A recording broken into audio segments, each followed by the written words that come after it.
दोस्तों, आने वाले एपिसोड में आपको जबरदस्त ड्रामा और बड़े बड़े खुलासे देखने को मिलने वाले हैं। कहानी एक ऐसे मोड़ पर पहुंच चुकी है जहां हर किरदार किसी न किसी राज को छुपाने की कोशिश कर रहा है, लेकिन अब सच ज्यादा देर तक छुपा नहीं रहेगा। एपिसोड की शुरुआत एक ऐसे रहस्य से होगी जिसे अब तक सबसे छुपा कर रखा गया था। इसी बीच सहर को एहसास हो जाता है कि अगर माहिद को बचाना है तो अब बहुत सोच समझकर कदम उठाने होंगे। वो कहती है कि हमें माहिद के इलाज के लिए थोड़ा और वक्त चाहिए होगा। किसी भी कीमत पर फूफी जान, नाज और इंशा को यहाँ ले आना पड़ेगा, क्योंकि सच तक पहुँचने का यही एक रास्ता है।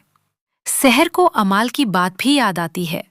अमाल ने बताया था कि उसने माहिद के कमरे में किसी औरत की आवाज सुनी थी। ये बात सच थी या महज एक भ्रम, इसका अभी तक कोई सबूत नहीं है, लेकिन सहर का शक लगातार गहराता जा रहा है। उसे पूरा यकीन है कि वो रहस्यमयी औरत इन्हीं तीनों में से कोई एक है। अब सवाल ये है कि आखिर वो औरत कौन है और वह माहिद के कमरे में क्या कर रही थी? क्या वह माहिद की मदद कर रही थी या उसके खिलाफ कोई साजिश रच रही थी? इसी राज का पर्दाफाश करने के लिए सहर एक नई चाल चलती है।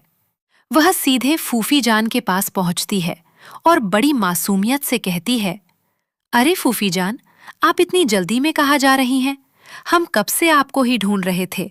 मंगनी की इतनी सारी तैयारियां करनी है, हमें समझ ही नहीं आ रहा कि इतना सारा काम कैसे होगा। फिर हमने सोचा कि इस घर में सबसे बेहतरीन इंतजाम तो आप ही करती हैं, इसलिए आपकी मदद के बिना ये सब मुमकिन नहीं है। सहर की मीठी बातों के पीछे छुपा मकसद फूफी जान समझ जाती हैं। वह मुस्कुराकर ताना मारते हुए कहती हैं, तुम्हारा जहन बहुत मजबूत है।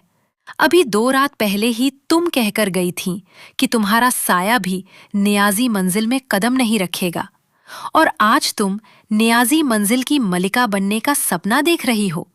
तुम माहिद से मंगनी करना चाहती हो और अब हमसे मदद भी मांग रही हो। फूफी जान की बातें सुनकर माहौल एक पल के लिए बिल्कुल शांत हो जाता है, लेकिन सहर भी हार मानने वालों में से नहीं होती। वह तुरंत जवाब देती है, लगता है माहिद और हमारी मंगनी से हर कोई खुश नहीं है। आपके चेहरे पर तो जबरदस्ती वाली खुशी भी दिखाई नहीं दे रही। कोई बात नहीं, हम माहिद से कह देंगे कि वह आपको किसी भी काम के लिए मजबूर न करे। हम नहीं चाहते कि हमारी खुशी आपकी तकलीफ की वजह बने। सहर की यह बात सुनकर फूफी जान थोड़ा असहज हो जाती हैं। उन्हें एहसास होता है कि अगर उन्होंने साफ इनकार कर दिया तो घरवालों को उन पर शक हो सकता है। इसलिए वह अपना रवैया बदलते हुए कहती हैं, तुमने हमारी बातों का गलत मतलब निकाल लिया। हम अपने बच्चे से बहुत मोहब्बत करते हैं। हम क्यों नहीं चाहेंगे कि वह खुश रहे? अच्छा बताओ, क्या काम करना है? यही तो सहर चाहती थी। वह मुस्कुराते हुए कहती है, किसी ने तोहफे में लौकी का ढेर भेज दिया है। अगर उसका इस्तेमाल नहीं करेंगे तो भेजने वाले को बुरा लगेगा। इसलिए हमने सोचा है कि लौकी की खीर बना दी जाए और सबका मुंह मीठा करा दिया जाए। फूफी जान तुरंत कहती हैं, ठीक है, राशिदा से कह देते हैं कि वह खीर बना दे। लेकिन सहर के चेहरे पर हल्की सी मुस्कान आ जाती है। वह मन ही मन सोचती है कि अगर राशिदा खीर बनाएगी तो उसका असली मकसद कैसे पूरा होगा। दरअसल सहर चाहती है कि फूफी जान खुद रसोई में जाए, ताकि नाज और इंशा भी वहीं पहुंचे और वह तीनों पर बारीकी से नजर रख सके।